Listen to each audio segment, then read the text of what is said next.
The cool spring water flows gently from St. Brigid's Well near Killargue in County Leitrim. All year round, people come to this serene and tranquil place to drink the water and say a quiet prayer.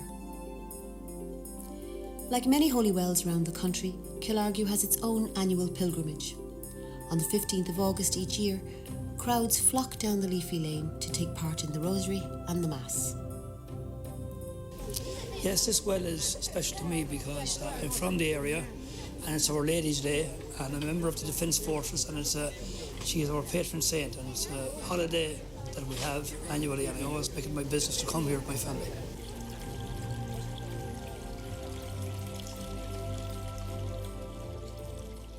I'm coming here today to remember my first husband. This is the 10th anniversary of his death today. So that's why I'm here. But it is special. It is a special place. It is the sense of peace. And I like the water, the light on the water. No matter what the day is like, there's light on the water here. I'm 74 now, and it's years and years I've been coming here. And Catherine, why would you come to the Holy Well? Because I have that faith in Our Lady. That no matter what you ask for, you'll get it. Oh, when they go back very far, they really go back to pre-Christian times.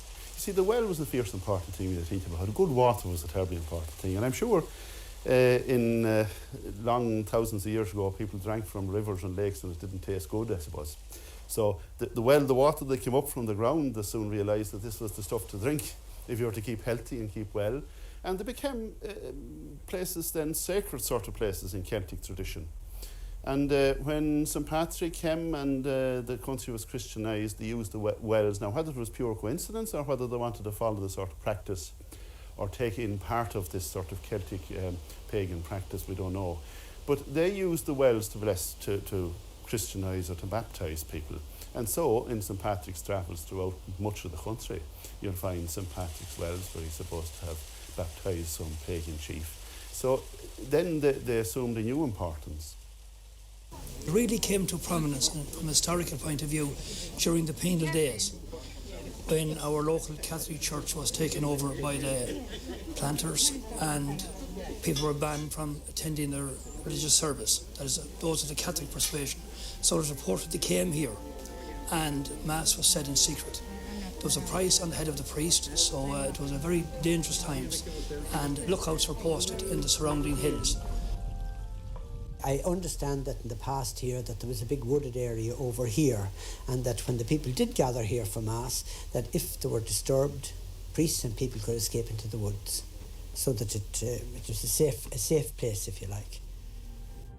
There are holy wells in every county of Ireland, on top of mountains, beside bogs and by the roadside.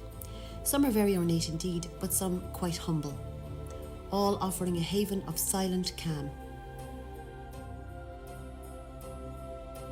The Holy Well meant so much to me and to Mum and Dad. I came here many's a time when I heard my wife had cancer. Back, she's dead 4 years now. And I used to come up here on my own. Excuse me now. I haven't got tied up since, but it does a lot for me. There's a long association with cures. In the past, crutches and walking sticks were left at the wells along with religious objects.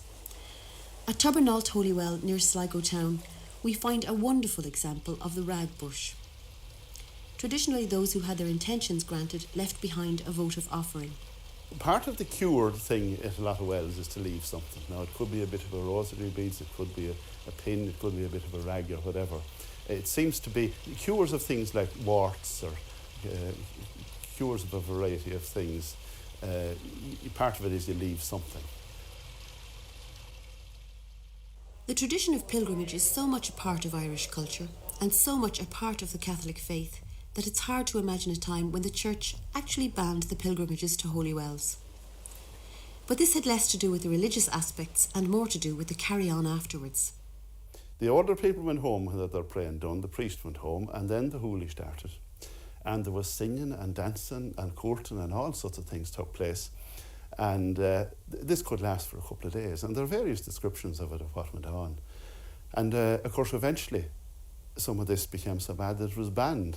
In, I think it was 1704, the Irish Parliament issued an edict or an act that you could, the penalty I think was whipping or 10 shillings of a fine for attending one of these, but sure, they might as well be idle, the things kept going, you know. It's very hard to stop a bit of crack when it gets going. And so it continues today. Some say it's for the joy of worshipping outside so close to nature. Others to keep on the traditions of their forefathers. I come here because it's peaceful and easy to bear here. It's quiet. It's an ancient place to go to on the 15th of August. And through the years when I was going to school, I came here, and at those times I couldn't come, you know, but I'm not so well now that I've ulcers on my feet, but still I do come, you know.